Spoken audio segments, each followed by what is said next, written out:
नमस्कार विद्यार्थी मित्रांनो. तर आज आपल्याला एक टॉपिक बघायचा आहे जो राज्यसेवेने 2025च्या मुख्य परीक्षेला विचारला होता. आणि तो टॉपिक काय आहे तर अर्थक्वेक्स.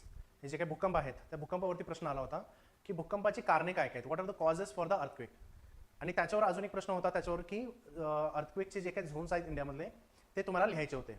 तर पहिल्यांदा बघूया की हा प्रश्न नेमका काय होता.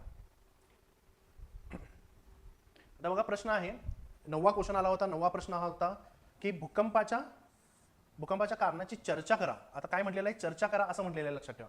त्याच्यामुळे इथं तुम्हाला काय करायचं आहे की थोडंसं त्याच्याबद्दल एक्सप्लेन करायचं आहे. आणि भारतातील भूकंप प्रवण क्षेत्र म्हणजे discuss the causes of the earthquake and state the earthquake prone zones in India, अशा पद्धतीचा हा प्रश्न होता. तर ह्या प्रश्नात 2 क्वेश्चन्स आहेत, लक्षात ठेवा. 10 मार्काला प्रश्न आहे, 2 क्वेश्चन्स आहेत.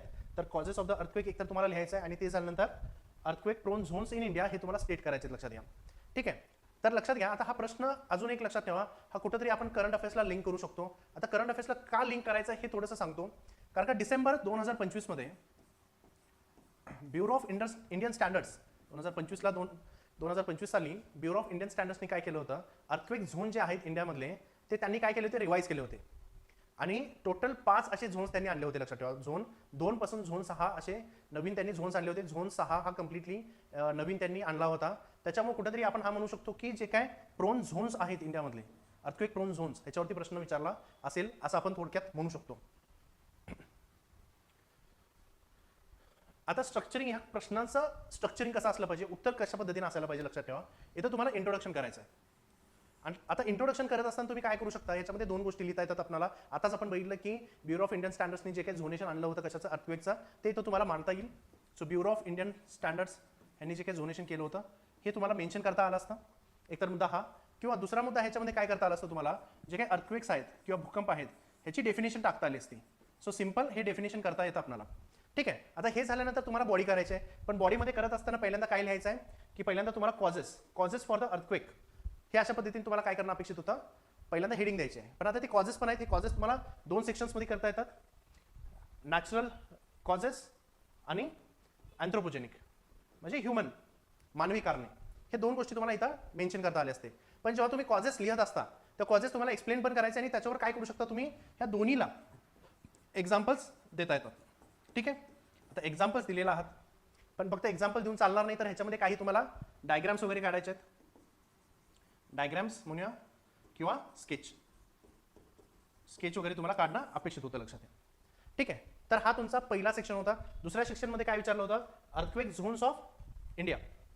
अर्थक्वेक झोन्स, आता अर्थक्वेक झोन्स जेव्हा तुम्ही लिहिता, जे काही 5 अर्थक्वेक झोन्स आपल्याला मेन्शन करायचे होते त्यामध्ये तुम्हाला पहिल्यांदा मॅप काढणं अपेक्षित होतं. म्हणजे भारताचा पूर्णपणे नकाशा काढायचा आणि त्याच्यामध्ये तुम्हाला दाखवायचा की 5 जे काही झोन्स आहेत ते तुम्हाला इथं दाखवणं अपेक्षित होतं. आणि शेवटी मग कन्क्लुजन तुम्हाला करायचं आहे. आणि कन्क्लुजन काय करणं अपेक्षित आहे हे पण आपल्याला थोडंसं बघायचं आहे, लक्षात ठेवा.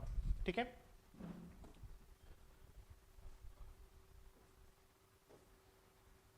आता पहिल्यांदा समजून घेऊया की अर्थक्वेक्स म्हणजे काय किंवा भूकंप ज्याला आपण म्हणतो ते नेमकं काय असतात. ठीक आहे. आता याची जर काय डेफिनेशन बघायला गेलं तर sudden vibration or shaking of the earth crust caused by tectonic stress release, ह्याला काय म्हणतो आपण, अर्थक्वेक्स. बेसिकली लक्षात घ्या, जे काय तुमचा अंतरंग आहे कशाचा, पृथ्वीचा, किंवा जे काय इंटेरियर ऑफ अर्थ आहे त्याच्यामध्ये 3 भाग पडतात, बरोबर आहे. जो काय वरचा भाग आहे भूकवच ज्याला म्हणतो, नंतर असतो तुमचा मेंटल, आणि नंतर आतल्या बाजूला आहे तुमचा कोर. पण नेमकं तुमचे जे काही भूकंप असतात ते जनरली कुठे येत असतात, तुमच्या क्रस्टमध्ये येत असतात. त्याला भूकवच म्हणतो आपण, किंवा लिथोस्फिअर म्हणूया आपण. आता हे लिथोस्फिअरमध्ये जनरली काय होतं की काही एनर्जी ह्याच्यामध्ये असते, लक्षात ठेवा. आणि ती एनर्जी काय केली जाते, सडन रिलीज केली जाते. ह्याच्यासाठी कारणं वेगवेगळी आहेत, ती कारणं बघायची आहेत आपल्याला. आणि जेव्हा ती एनर्जी रिलीज केली जाते, ती एनर्जी काय होते की जनरली पृथ्वीच्या आतून इंटेरियर ऑफ अर्थ मधून ती बाहेर पडायला चालू होते आणि वरच्या बाजूला येते. आणि जेव्हा वरती ही एनर्जी रिलीज होणार आहे तेव्हा काय होणार आहे, तुमच्या पृथ्वीचं किंवा अर्थचं शेकिंग व्हायला चालू होतं, लक्षात ठेवा. आणि ह्यालाच काय म्हणतो आपण, हे सडनली होतं, अचानकपणे होतं. सो म्हणून ह्याला काय म्हणतो आपण, earthquakes, or basically it is the sudden shaking of the earth, it is called as a earthquake. ठीक आहे. बघा आता ह्याच्यामध्ये टेक्टॉनिक स्ट्रेस रिलीज म्हटलेलं आहे, म्हणजे एनर्जी रिलीज होते. आता ऍक्च्युली एनर्जी कुठे रिलीज होते तर बघा, हा जो काय तुमचा पॉईंट आहे ह्याला म्हणतो आपण फोकस. ह्याला काय म्हणायचं आपल्याला, focus. So that is completely a focus, म्हणजे जिथून तुमची एनर्जी रिलीज होणार आहे त्याला म्हणायचं आपल्याला फोकस. आणि ह्या फोकसलाच आपण हायपोसेंटर सुद्धा असं म्हणतो. काय म्हणतो, हायपोसेंटर. जिथून ऍक्च्युली एनर्जी रिलीज होते त्याला फोकस म्हणायचं किंवा हायपोसेंटर म्हणायचं. आणि त्याच्या एक्झॅक्टली अबव, एक्झॅक्टली त्याच्या वर्टिकल, काय म्हणा वर्टिकल एक्झॅक्टली काय असणार आहे, तुमचा हा इपिसेंटर असणार आहे. आता हा इपिसेंटर एक्झॅक्टली वरती आपण जे काय आहे ते का बघतो जनरली, लक्षात ठेवा, कारण का हा सगळ्यात जवळचा भाग आहे. फोकस पासून हा जो भाग आहे हा पूर्णपणे सगळ्यात जवळचा भाग असतो, लक्षात ठेवा. आणि त्याच्यामुळे सगळ्यात जास्त एनर्जीचा इम्पॅक्ट जो होतो तो कुठे होत असतो, ह्या व्हर्टिकल पॉईंटवरती. त्यामुळे ह्याला इपिसेंटर म्हणतो आणि हा खूप महत्त्वाचा असतो, कारण का सगळ्यात जास्त इफेक्ट ह्या रिजनवरती होणार आहे, लक्षात ठेवा. आणि इथून काय होत जातात, जे काही तुमचे वेव्ज आहेत ते वेव्ह जनरेट व्हायला चालू होतात. आणि ह्या वेव्सला काय म्हणतो आपण, सिस्मिक वेव्स. म्हणजे भूकंपामध्ये जे काय एनर्जी रिलीज होते ती एका तरंगाच्या फॉर्ममध्ये किंवा वेव्हच्या फॉर्ममध्ये जनरेट होते आणि त्यांना काय म्हणतो आपण, सिस्मिक वेव्स. आता हे सिस्मिक वेव्ह जे असतात हे दोन प्रकारचे असतात. त्यांना काय म्हणतो आपण, बॉडी वेव्स आणि सरफेस वेव्स. आता बॉडी वेव्स दोन प्रकारचे असतात. एकाला म्हणतो आपण पी वेव्स आणि दुसऱ्याला म्हणतो आपण एस वेव्स, प्रायमरी आणि सेकंडरी वेव्स. आणि जे काही सरफेस वेव्स असतात परत ते दोन प्रकारचे, एकाला म्हणतो लव्ह वेव्स, एकाला म्हणतो रेलिक वेव्स. हे दोन प्रकारचे काय असतात, वेव्स असतात, तरंग असतात. आणि याचे दोन क्लासिफिकेशन बघायला आपल्याला मिळतात. ठीक आहे, तर हा झाला तुमचा अर्थक्वेक, फोकस आणि एपिसेंटर. आता कॉजेस काय आहेत. आता ह्या कॉजेसमध्ये तुम्हाला लिहित असताना काय लिहिणं अपेक्षित आहे, तर ह्याच्यामध्ये पहिल्यांदा तुम्हाला नॅचरल कॉजेस लिहायचे आहेत. म्हणजे जे काही नैसर्गिक कारणे जे आहेत ते तुम्हाला ह्याच्यामध्ये लिहिणं अपेक्षित आहेत. आता नैसर्गिक कारणे काय आहेत, तर पहिला जो काही कारण आहे तो म्हणजे प्लेट टेक्टॉनिक्स, प्लेट इंटरॅक्शन. आता प्लेट म्हणजे नेमकं काय हे पहिल्यांदा थोडंसं समजून घ्या. जो काय तुमचा पृथ्वीच्या वरचा जो काही भाग आहे 100 किलोमीटरचा, हा 100 किलोमीटरचा जो काही भाग आहे ह्याला म्हणतो आपण लिथोस्फियर. लिथोस्फियर, ठीक आहे. आता लिथोस्फियर काय जनरली असतो, हा डिवाइड झालेला आहे काही सेक्शन्समध्ये. जसं की उकडलेला अंड जेव्हा आपण फोडत असतो तेव्हा जनरली काय होतं की वरचा जो काही कवच असतो तर कवच काही सेक्शन्समध्ये आपण काय म्हणूयात तुकडे पडलेले असतात. त्याच पद्धतीनं काय तुमचा हा जो काही भूकवच आहे किंवा जनरली आपण काय म्हणूया लिथोस्फियर म्हणूया, प्रावरण, हा जनरली काय डिवाइड झालेला आहे काही सेक्शन्समध्ये. जर काही पृथ्वी बघायला गेला तर हे काही सेक्शन्समध्ये हा डिवाइड आहे. आणि ह्याच्यामध्ये काही रिजन जे आहेत ते रिजन काही मोठे आहेत आणि काही छोटे आहेत. आणि ह्यांना काय म्हणतो आपण, प्लेट्स म्हणतो. आणि प्लेट्स काय होत असतात, प्लेट्स हे खाली जे काही तुमच्याकडे ॲस्ट्रोनोस्फियर जो आहे ह्या ॲस्ट्रोनोस्फियरच्या वरती हे काय होतात, फ्लोट होत असतात, लक्षात ठेवा. ठीक आहे. आता हे प्लेट्स काय असतात जनरली ते एकमेकांना चिटकून असतात. म्हणजे ह्या दोन प्लेटच्या मध्ये काय जनरली बघा, ही आता हा प्लेट आणि ही प्लेट, 1 नंबरची आणि 2 नंबरची प्लेट काय एकमेकांना कुठेतरी अटॅच आहेत, त्याला म्हणतो आपण प्लेट बाउंड्री. त्याला म्हणतो प्लेट बाउंड्री. पण आता ही प्लेट बाउंड्री जी असते ती पूर्णपणे प्लेन नसते. ते काय असतं, कुठेतरी त्यांचं इंटरलॉकिंग झालेलं असतं, लक्षात ठेवा. आणि इंटरलॉकिंग झाल्यामुळे जनरली काय होतं की तिचं कुठेतरी फ्रिक्शन होत असतं. आणि जेव्हा ती प्लेट एकमेकांपासून लांब सरकते किंवा जनरली आपण म्हणूया एकमेकांपासून सरकायचा प्रयत्न करते, लांब जाण्याचा प्रयत्न करते किंवा एकत्र येण्याचा प्रयत्न करते किंवा जस्ट स्लाइड होण्याचा प्रयत्न करते, तेव्हा काही एनर्जी रिलीज होते. आणि त्या एनर्जीमुळे जनरली काय होतं की शेकिंग व्हायला चालू होतं अर्थचं. आता असे 3 वेगवेगळ्या पद्धतीचे प्लेट बाउंड्रीज असतात. कोणकोणते, एक असतात कॉन्व्हर्जंट. कॉन्व्हर्जंटचा अर्थ काय, जेव्हा दोन प्लेट एकत्र एकमेकांच्याकडे येतात. समजा आता ही एक प्लेट आहे आणि ही एक प्लेट आहे जी दुसऱ्या प्लेटच्या खाली चाललेली आहेत, ह्याला म्हणतो आपण कॉन्व्हर्जंट. जसं की युरेशियन प्लेट आहे आणि इंडियन प्लेट आहे. युरेशियन प्लेट आणि इंडियन प्लेट काय होत चालत, इंडियन प्लेट ही युरेशियन प्लेटच्या खाली चाललेली आहे, लक्षात ठेवा. त्यामुळे हिमालयामध्ये जनरली काय होत असतात, सारखं भूकंप येत असतात. नेपाळचा रिजन जर बघितला तर जनरली तिथं सारखं भूकंप होण्याची कारण हेच आहेत. दुसरा जो आहे तो डायव्हर्जंट प्लेट बाउंड्री. डायव्हर्जंटचा अर्थ काय, हे दोन प्लेट बाउंड्रीज प्लेट जे आहेत ते एकमेकांपासून लांब जातात, एकमेकांपासून लांब जातात. ठीक आहे. आता ह्याचं उदाहरण जर काय बघायला गेलं तर जनरली मिड ओशनिक रिज जी असते, मिड ओशनिक रिजच्या तिथं जे काही प्लेट बाउंड्रीज आहेत ती बाजूला सरकणे, किंवा नॉर्थ अमेरिकन प्लेट आणि युरेशियन प्लेट किंवा south American plate, African plate किंवा आफ्रिकन प्लेटमध्ये सुद्धा जनरली जी काही रिफ्ट व्हॅली आहे ती रिफ्ट व्हॅली सुद्धा ह्याच्यामुळे तयार झालेली आहे, लक्षात ठेवा. आणि लास्ट प्लेट बाउंड्री जी आहे ती आहे ट्रान्सफॉर्म प्लेट बाउंड्री. आता ट्रान्सफॉर्मचा अर्थ काय, जेव्हा दोन प्लेट एकमेकांना असे सरकत आहेत, एकमेकांपासून जस्ट असे स्लाइड होत आहेत, लक्षात ठेवा. स्लाइडिंगच्या ज्या काही खिडक्या असतात ज्या पद्धतीने ते एकमेकांना असं सरकत आहेत त्याला काय म्हणतो आपण, ट्रान्सफॉर्म प्लेट बाउंड्री. ठीक. आता याचं एक उदाहरण बघूया. USA मध्ये सॅन अँड्रियास फॉल्ट जो आहे तो ट्रान्सफॉर्म प्लेट बाउंड्रीचं एक उत्तम उदाहरण आहे, लक्षात ठेवा. So basically it is a transform plate boundary. ठीक आहे. आता याचा सेकंड रिझन काय आहे, तर सेकंड रिझन याचा आहे की व्होल्कॅनिक अर्थक्वेक. आता व्होल्कॅनिक अर्थक्वेकचा अर्थ काय आहे, जेव्हा व्होल्कॅनो इरप्ट होणार आहे, जे व्होल्कॅनो जेव्हा इरप्ट होत असतो तर जनरली काय होतं की आतून खूप जास्त ताकदीनं बऱ्याच वेळेला जे काही लावा रस असणार आहे किंवा ज्याला मॅग्मा म्हणतो, तो मॅग्मा जेव्हा खूप व्हायलंटली बाहेर येतो तेव्हा काय होतं, जनरली एनर्जी रिलीज होते. आणि त्या एनर्जीमुळे जनरली काय होतं की अर्थ किंवा पृथ्वीचा जो काही सर्फेस आहे तो शेक व्हायला चालू होतो, लक्षात ठेवा. सो व्होल्कॅनिक इरप्शन झाल्यामुळे जनरली काय होऊ शकतं, अर्थक्वेक येऊ शकतात. हे झाल्यानंतर थर्ड आहे फॉल्टिंग आणि फोल्डिंग. फॉल्टिंग आणि फोल्डिंग म्हणजे जनरली काय होतं असतं, लक्षात ठेवा की जेव्हा फॉल्ट्स असतात, फॉल्ट्स म्हणजे एखादा क्रॅक म्हणा, एखादं फ्रॅक्चर म्हणा, जे काय तुमच्या प्लेटवरती असतात. जर काही ही प्लेट जर बघितली तर ह्याच्यामध्ये काय होतात की काही क्रॅक्स असतात किंवा काही फॉल्ट्स असतात. आणि हे फॉल्ट्स किंवा क्रॅक जनरली काय होतात की ह्याच्यामध्ये काहीतरी एनर्जी असते आणि कुठंतरी ह्याच्यामध्ये इम्बॅलन्स होण्याचा प्रयत्न होतो किंवा इम्बॅलन्स होतात ह्या गोष्टी आणि त्याच्यामुळे इथून एनर्जी रिलीज होते, लक्षात ठेवा. So basically within the interior of the plates or sudden adjustment in the earth crust to achieve isostatic equilibrium, म्हणजे इक्विलिब्रियम आणण्याचा प्रयत्न केला जातो कशावरती, पृथ्वीचा जो काही प्लेट आहे, पृथ्वीचा जो काही सर्फेस आहे तो इक्विलिब्रियम मेंटेन करण्याचा प्रयत्न होतो आणि त्याच्यामुळे इतर डिस्टर्बन्सेस होतात ह्या प्लेटच्या फॉल्टमध्ये किंवा फ्रॅक्चर्समध्ये आणि त्याच्यामुळे सुद्धा एनर्जी रिलीज होते आणि भूकंप येतात, लक्षात ठेवा. आणि सगळ्यात महत्त्वाचं जो काय अजून एक आहे हे आहे तुमचं मेटेरियोटिक इम्पॅक्ट, मेटिओराइट इम्पॅक्ट. आता मेटेरियोट काय असतात जनरली, हे स्पेस ऑब्जेक्ट्स आहेत जनरली जे पृथ्वीकडे येतात आणि पृथ्वीवरती जेव्हा ते आदळतात, आपटतात, तेव्हा जनरली काय होतो की खूप मोठा इम्पॅक्ट होतो, लक्षात ठेवा. आणि जेव्हा तुमचा हा जो काय मेटिओराइट आहे ज्याला आपण उल्कापिंड असं म्हणतो, तो जेव्हा पृथ्वीवरती येणार आहे तेव्हा त्याचं जे काही स्पीड असणार आहे, वेग असणार आहे, तो खूप जास्त वेगाने येणार आहे, म्हणजे हजारो किलोमीटर पर आवरच्या स्पीडने तो जनरली येत असतो, लक्षात ठेवा. आणि जेव्हा तो पृथ्वीवरती पडतो त्यामुळे काय होतं की खूप जास्त प्रमाणामध्ये एनर्जी रिलीज होते आणि त्याच्यामुळे जी एनर्जी रिलीज होते त्याच्यामुळे भूकंप येतात, ठीक आहे. तर हे जे काही कारणं आहेत, हे कुठले कारण आहेत, हे नॅचरल कॉजेस आहेत, लक्षात ठेवा. आता हे झाल्यानंतर त्या काही अँथ्रोपोजेनिक म्हणजे मॅनमेड ह्युमन फॅक्टर सुद्धा ह्याच्यामध्ये इन्व्हॉल्व असतो. तर ती कारणं कोणकोणती आहेत बघा. आता reservoir induced seismicity, reservoir induced RIS हे खूप महत्त्वाचं आहे. रिझर्वायर इंड्युस्ड म्हणजे काय, जनरली जिथं आपण धरणं बांधतो, डॅम्स कन्स्ट्रक्ट करतो, त्या डॅम्स कन्स्ट्रक्ट केल्यामुळे जनरली काय होतं, भूकंप येतात. आता हे कशा पद्धतीने येतात, कशा प्रकारे येतात हे समजून घ्या. जर समजा हा तुमचा सरफेस आहे आणि तुम्ही इथं धरण बांधलेलं आहे, इथं काय केलेलं आहे, जनरली धरण बांधलेलं आहे आणि हे धरण जे असणार आहे ह्याचाच ऑलरेडी प्रेशर भरपूर जास्त असणार आहे. अगोदर तरी इथं धरण नव्हतं आणि त्याच्यामुळे इथं एक इक्विलिब्रियम मेंटेन होता, लक्षात घ्या. पण आता काय झालेलं आहे की ह्याच्यामध्ये तुम्ही जेव्हा धरण बांधता त्यामुळे काय होतं, खाली जे काही रॉक्स असतात ह्याच्यावरती खूप प्रेशर बिल्ड व्हायला चालू होतं.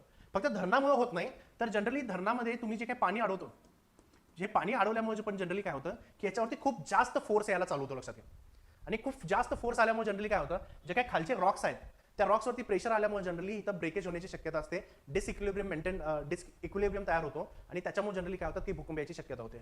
पण बऱ्याच वेळेला काय होतं, जर समजा हे खालच्या बाजूला हे जे काही रॉक्स आहेत, हे जे काही तुमचं वरचा भाग आहे, पृथ्वीचा भाग आहे आणि पृथ्वीच्या भागाच्या खाली हे काय तुमचे रॉक्स आहेत आणि या धरणाचं जे काही पाणी आहे हे पाणी इथं पूर्णपणे साठून राहतंय आणि पाणी काय होणार आहे, जनरली आता हे खाली यायला चालू होणार आहे, पाणी पर्क्युलेट होणार आहे जमिनीमध्ये आणि पर्क्युलेट झाल्यामुळे जनरली काय होतो, तो हे जे काही रॉक्स असणार आहे त्या रॉक्समध्ये जे काय असणार आहे क्रॅक्स असतील किंवा जॉईंट्स असतील, त्या जॉईंट्समध्ये हे पाणी जाणार आहे आणि जेव्हा पाणी ह्या क्रॅक्समध्ये जातं किंवा जॉईंट्समध्ये जाणार आहे तेव्हा ते लुब्रिकेशन म्हणून ऍक्ट होतं आणि लुब्रिकंट म्हणून ऍक्ट झाल्यामुळे जनरली काय होणार आहे, हे जे काही रॉक्स आहेत ते रॉक्स एकमेकांपासून लांब जाण्याचा प्रयत्न करतात किंवा ते सरकतात एकमेकांपासून आणि त्याच्यामुळे काय होतं की जनरली इथं डिसइक्विलिब्रियम तयार होतो आणि अर्थक्वेक येण्याची शक्यता वाढते किंवा जनरली आपण म्हणूया की पाणी आत पर्क्युलेट झाल्यामुळे जनरली काय होतात की रॉक्स जे आहेत तुमचे ते सॉफ्ट होतात आणि प्रेशरमुळे ते फुटतात, तुटतात आणि ह्याच्यामुळे सुद्धा एनर्जी रिलीज होते आणि ह्याच्यामुळे सुद्धा भूकंप येतात, ठीक आहे. नेक्स्ट आहे डीप मायनिंग आणि फ्रॅकिंग.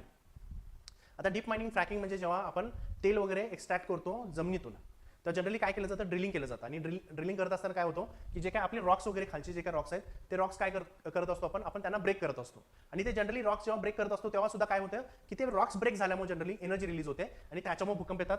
नंतर आहे न्यूक्लिअर टेस्टिंग. न्यूक्लिअर टेस्टिंग जे केलं जातं जनरली कुठे केलं जातं, अंडरग्राऊंड केलं जातं, लक्षात ठेवा. अंडरग्राऊंड म्हणजे जमिनीच्या खालच्या भागामध्ये जनरली हे टेस्टिंग केलं जातं. पण आता जेव्हा टेस्टिंग केलं जातं, अणुबॉम्बची चाचणी केली जाते, जेव्हा जनरली काय होतात की खूप जास्त एनर्जी रिलीज होते परत त्याच्यामध्ये आणि परत इथं भूकंप येतात. आपण एखादं उदाहरण बघितलेलं असेल की पोखरण जर काही मूवी कोणी बघितलं असेल तर त्याच्यामध्ये दाखवलेलं आहे, लक्षात ठेवा. जेव्हा न्यूक्लिअर आपण टेस्टिंग केलं होतं तेव्हा काय झालं होतं की खूप जास्त एनर्जी रिलीज झाल्यामुळे आजूबाजूच्या एरियामध्ये भूकंप आले होते. तर हे एक उदाहरण आहे ना. आता जो काय सेकंड सेक्शन जो होता तो कशावरती होता, तर इंडियाज सिस्मिक झोनेशन. आता लक्षात ठेवा, ब्युरो ऑफ इंडियन स्टँडर्ड्स यांनी एक न्यू अर्थक्वेक झोनेशन मॅप काय केला होता, दिला होता ब्युरो ऑफ इंडियन स्टँडर्ड्सने. मग आता ह्या मॅपबद्दल थोडंसं समजून घ्या. 2025 मध्ये हे मॅप त्यांनी दिला होता. बघा की वल्नरेबिलिटी शिफ्ट जो आहे तो 61% जो काय भारताचा लँडमास आहे, भारताचा जो काय एरिया आहे 61%, तो आता कशाच्या अंडर येतो, तुमचा वल्नरेबल आहे मॉडरेट टू सीव्हिअर शॉक्सला. म्हणजे तीव्रता कशी असणार, मॉडरेट टू सीव्हिअर असणार, लक्षात ठेवा. अगोदर हाच एरिया जो होता तो पहिल्यांदा 59% होता, लक्षात ठेवा. 59% होता, आता किती झालेला आहे 61%. दुसरं, आता झोन 1 जो होता तो पूर्णपणे ॲबॉलिश केलेला आहे, लक्षात ठेवा. झोन 1 मगाशी मी तुम्हाला सांगितलं की झोन 2 पासून सुरुवात होते, मग झोन 1 नाही आहे का, तर झोन 1 होता, लक्षात ठेवा, पण तो ॲबॉलिश केलेला आहे आणि झोन 1 जो आहे तो झोन 2 मध्ये त्यांनी मर्ज केलेला आहे. झोन 2 मध्ये मर्ज केलेलं आहे. ह्याचं कारण काय आहे की एक स्टँडर्ड्स एन्फोर्स करायला, म्हणजे एक सेफ्टी स्टँडर्ड्स एन्फोर्स करण्यासाठी हे जनरली त्यांनी केलेलं आहे. ते झाल्यानंतर ॲडमिनिस्ट्रेटिव्ह बाउंड्रीज आता रिप्लेस्ड बाय जिओलॉजिकल फॉल्ट्स आहे, लक्षात ठेवा, फॉर द प्रिसिजन. म्हणजे अगोदर कसं होतं की अगोदर एखादा जिल्हा मानला जायचा, एखादा जिल्हा जो आहे तो मानला काय जायचा की जनरली हा एक झोन आहे. तर जनरली आता एक जिल्हा नाही मानला जात, तर काय काय मानला जातो की ह्याची बाउंड्री कशावरून ठरवली जाते, जे काही जिओलॉजिकल फॉल्ट्स आहेत त्याच्यावरनं आता एखादं झोन ठरवलं जातं, लक्षात ठेवा. ठीक आहे. ते झाल्यानंतर जे काही 5 झोन्स आहेत त्याच्यावरती क्लासिफिकेशन झालेलं आहे, लक्षात ठेवा. आता हे रेंजेस कसं होतात बघा, रेंजेस फ्रॉम झोन 2 म्हणजे लो सिस्मिसिटी आहे, जिथं भूकंपाची तीव्रता जी असणार आहे ती कमी असणार आहे, टू न्यूली क्रिएटेड झोन 6 म्हणजे ज्याच्यामध्ये तीव्रता खूप जास्त असणार आहे, सिव्हिअर किंवा सुपर क्रिटिकल सिस्मिसिटी. आता ह्याच्यामध्ये जर काय आपण बघितलं, जर भारताचं 61% ऑफ द एरिया म्हणतो आपण, पण 75% of the population leaves here, म्हणजे 75% लोकसंख्या जी आहे ती रिसाइड करते कुठं, ऍक्टिव्ह झोन्समध्ये, जिथं भूकंप येण्याची शक्यता जी आहे तिथं लोक राहणारे येतात 75%, लक्षात ठेवा.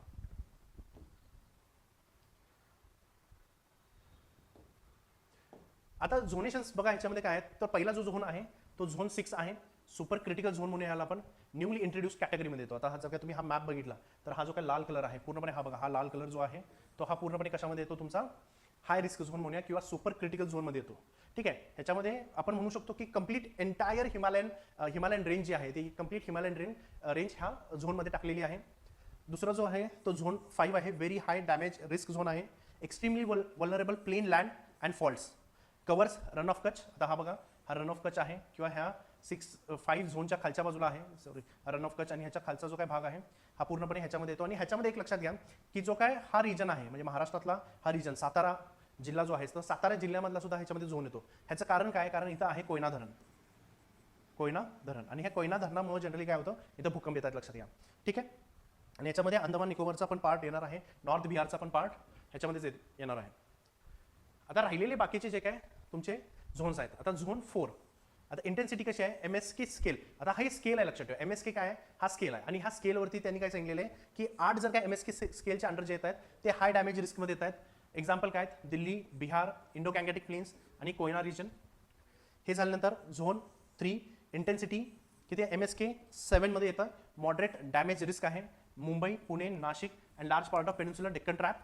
आणि झोन 2 इंटेन्सिटी MSK इंटेन्सिटी किती आहे, 6च आहे, म्हणजे लो डॅमेज रिस्क आहे. म्हणजे ह्याच्यामध्ये बघा खालचा जो काय पार्ट आहे, राजस्थान, मध्य प्रदेश, कर्नाटक आणि सेंट्रल शिल्ड म्हणजे इंडियन पेनिन्सुलर प्लॅट्यू काय आहे, जनरली हे शिल्ड मानलं जातं, तो रिजन जर बघायला गेलं तर लो रिस्क झोनमध्ये हा येणार आहे. ठीक आहे. असे तर हे 5 वेरियस झोन्स आहेत, लक्षात ठेवा, जे ब्युरो ऑफ इंडियन स्टँडर्ड्सने दिलेले आहेत.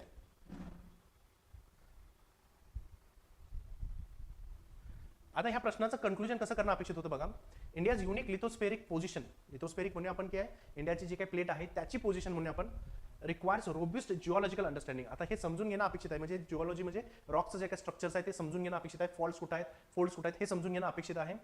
Because implementing earthquake resistant construction टाकणं हे खूप महत्त्वाचं आहे, जो की सस्टेनेबल डेव्हलपमेंट गोल नंबर 11ला अलाइन आहे, लक्षात ठेवा. Alongside rapid localization risk assessment will pave the way toward building resilient urban communities.